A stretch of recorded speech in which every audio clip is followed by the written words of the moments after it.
Ang masasabi ko lamang po guys, palpak po!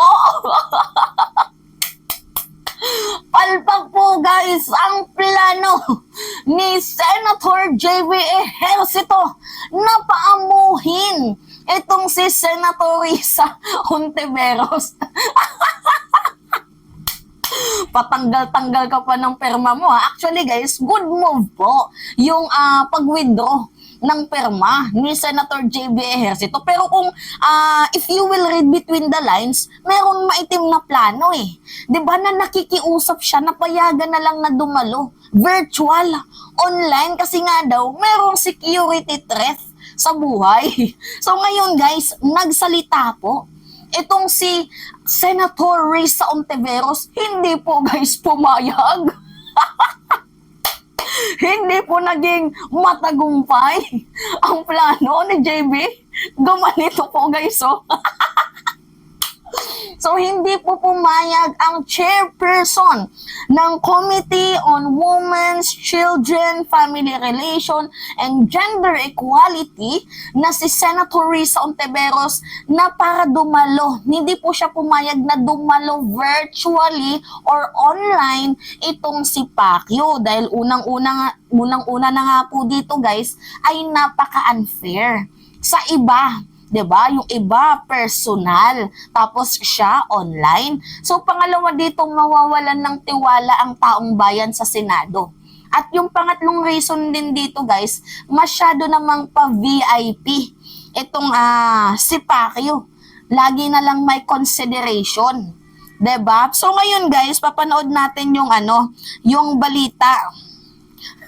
Nako, sakit nito sa bangs, no? Ito yung balita, guys. Panoodin natin na hindi po pumayag itong si Senator Risa Hontiveros para sa hinihinging virtual or online interview, yung pakiusap ni JV Ejercito. Ito, panoodin natin.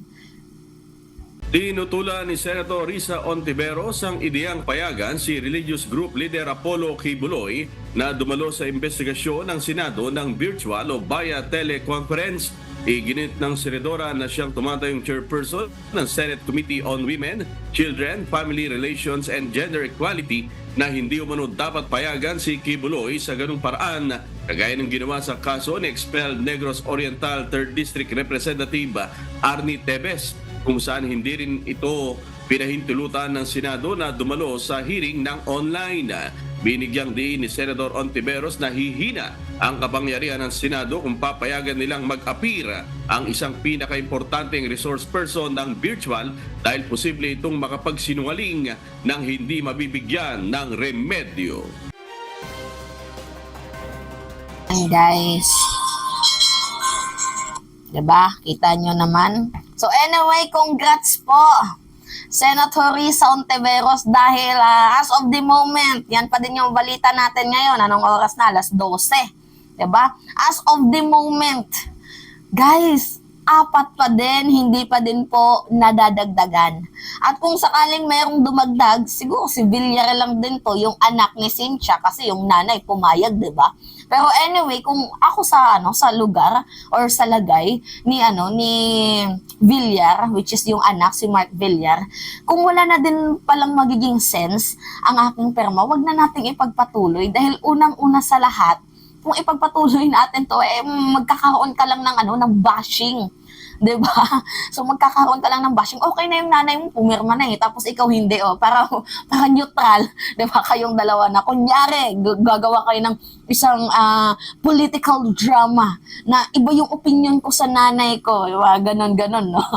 So anyway, guys, congrats kay Senator Risa Hontiveros.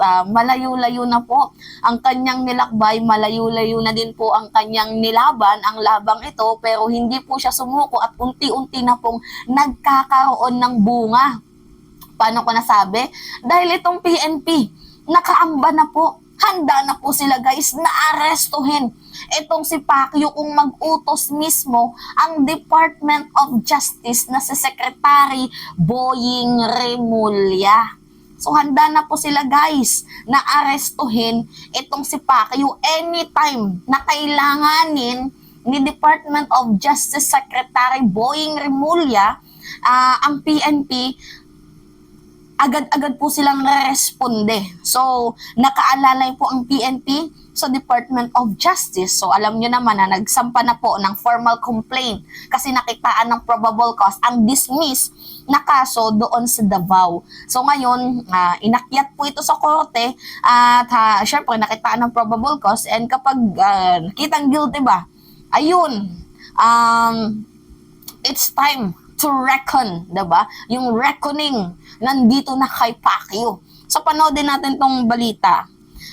According to sa UNTV, panoodin natin Sa kaugnay na balita, tiniyak ng Philippine National Police na handa itong sumunod kung sakaling ipag-utos ng DOJ na arestuhin si religious group leader Apollo Kibuloy.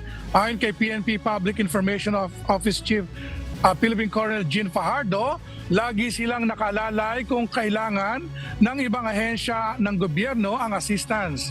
Aniya, wala pang nakikipag-ugnayan sa ngayon sa PNP kaugnay sa pending cases ni Kibuloy sa US.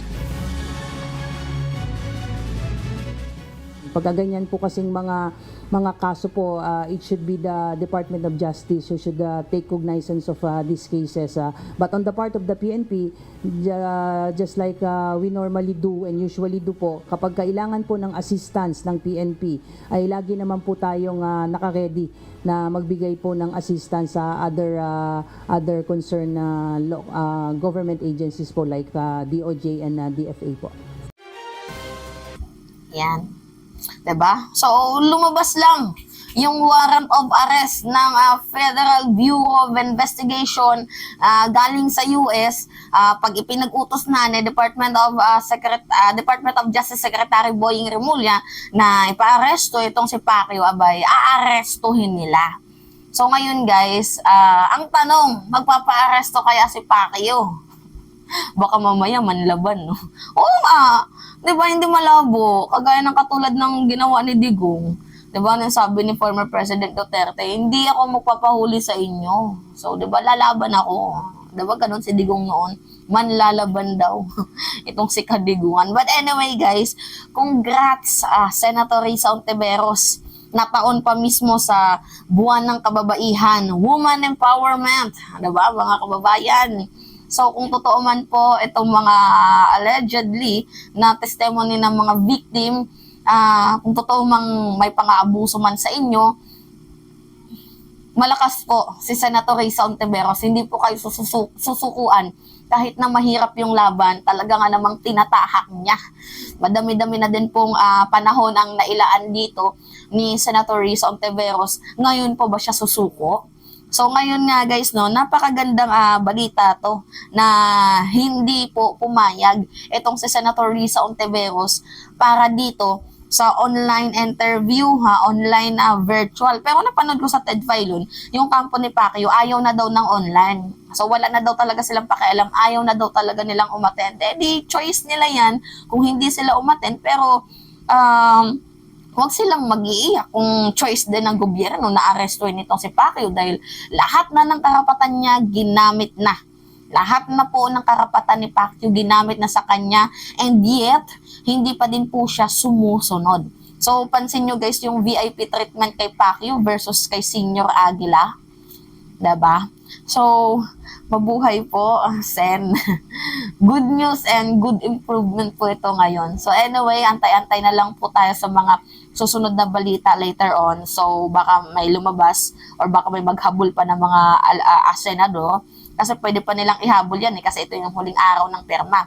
So pwede pa nilang ihabol yan kung sila po ay, pumirma sa objection ni Robin. Pero kung hindi naman, good news. Buti na lang, safe na tayo dito kay Grace po at kay Senator Rapi Tulfo. Anyway, yun lamang po guys. At it's me again, si Mima Alicia niya. Nagbabalik ulit para sa ating panibagong video.